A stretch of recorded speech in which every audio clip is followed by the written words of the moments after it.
लुकाप्रमाणे जेजू ख्रिस्ताची शुभ वार्ता. जेजू सीमा व फारिसेवाच्या घरा. फारिसेवा मधल्या एकल्यानं जेजूक जेवणाक आपयलो. जेजू त्या फारिसेवाच्या घरा वचून जेवणाक बसलो. त्याच शहरांत कोठी जिणेची येतली एक स्त्री असली. जेजू फारिसेवाच्या घरा जेवणार आसान ते ऐकून ती एक चंद्रकांती शिसलेंत सुगंध तेल घेऊन आयली आणि ताच्या पायांसरशी पाटल्यान रावून रडोंक लागली. आपल्या दुखाने तिने ताचे पाय भिजयले. आपल्या माथ्याच्या केसाने ते पुसले. तांचो उमो घेतलो आणि परमळीक तेलान ते माखले. हें पळोवन जेजूक आपोवणे दिल्ल्या फारिसेवान आपणा इतल्याक म्हळें, हो मनीस निजायकी एक प्रवादी जाल्लो जाल्यार आपणाक आपडलेली स्त्री कोण आनी खंयच्या कास्ताची पातकीन म्हूण जाणा आसतो. तेदवा जेजू ताका जाप दिवन म्हणालो, सिमांव, हांवें तुका एक उतर सांगचें आसा. ताणें म्हळें, सांग मेस्त्रे. तवळ जेजू मुंदारून म्हणालो, दुडू रीण दितल्या एकल्याक 2 जण रीणकारी आसले. एकल्यान 50 रुपये आनी दुसऱ्यान 50 रुपये ताका देवें आसलें.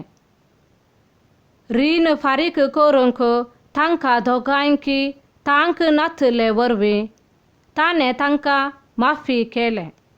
तर आतां सांग, तांचे मदलो कोण रीण दिल्ल्याचो चड मोग करतलो? सिमावन जाप दिवन म्हळें, चड रीण देवें आसलो म्हूण म्हाका भोगता. जेजू ताका म्हणालो, सारकें सांगलें. उपरांत ते स्त्रिये थंय परतून सिमांक तो सांगी लागलो, तूं हे स्त्रियेक पळयताय मू? हांव तुज्या घरा आयलो, तुवें म्हाका पांय धुवंक उदक दिलें नाय, पूण तिणें म्हजे पांय दुखांनी धुवन आपल्या केंसांनी पुसले. तुवें म्हाका उम्यान स्वागत केलो नाय, पूण तिणें हांव भितर सरलेले घडयेतावन म्हज्या पांयांक उमो दिवचो कळ्ळो ना. तुवें म्हज्या माथ्याक तेल माखलें ना, पूण तिणें म्हजे पांय सुगंध तेलान माखले. देखून हांव तुका सांगतां, जायतीं तिची पातकां ती तिका बोगसाल्यांत. तिणें दाखयलेलो वर्तो मोगूच हाका साक्ष. जाका थोडेंच बक्षिलां तो थोडोच मोग करता.